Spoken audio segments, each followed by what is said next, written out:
கோவை மாநகராட்சி 27வது ward Peelamedu Bharathi colony முதல் வீதி பகுதியில் தினசரி குப்பை வாங்கும் தள்ளுவண்டி சரியாக வருகிறதா என்று வார்டு கவுன்சிலர் அம்பிகா தனபால் இன்று மே 29ஆம் தேதி நேரில் சென்று பார்வையிட்டு ஆய்வு செய்தார். பின்னர் பொதுமக்களிடம் மக்கும் குப்பை, மக்காத குப்பை என குப்பைகளை பிரித்து தரும்படி கூறினார். பின்னர் பீளமேடு கமலாஜியன் வீதி பகுதியில் புதிய மழைநீர் வடிகால் கட்டும் பணி நடைபெற்றுக் கொண்டிருக்கிறது. இதனை வார்டு கவுன்சிலர் அம்பிகா தனபால் நேரில் சென்று பார்வையிட்டு ஆய்வு செய்தார். பின்னர் பொதுமக்களுக்கு இடையூறு இல்லாமல் பணியினை விரைந்து முடிக்குமாறு ஒப்பந்ததாரரிடம் கூறினார். பீளமேடு முருகன் கோவில் வீதி பகுதியில் சாலையோரத்தில் உள்ள குப்பைகள் சுத்தம் செய்யும் பணி நடைபெற்றது.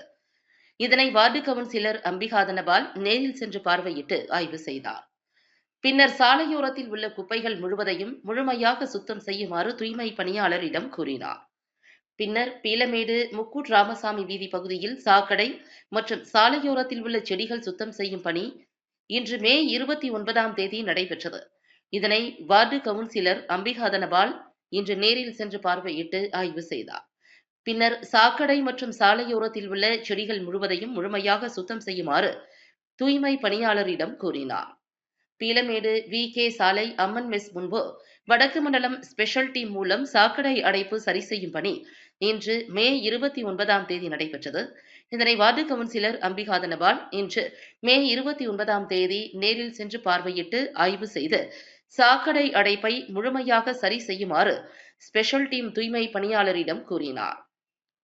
பின்னர் பீளமேடு பாரதி காலனி பிரதான சாலை ஸ்ரீ கோபால் நாயுடு பள்ளி முதல் ஹரிபவன் ஹோட்டல் வரை தினசரி குப்பை வாங்கும் தள்ளுவண்டி சரியாக வருகிறதா என்று வார்டு கவுன்சிலர் அம்பிகா தனபால் இன்று மே 29ஆம் தேதி நேரில் சென்று பார்வையிட்டு ஆய்வு செய்தார்.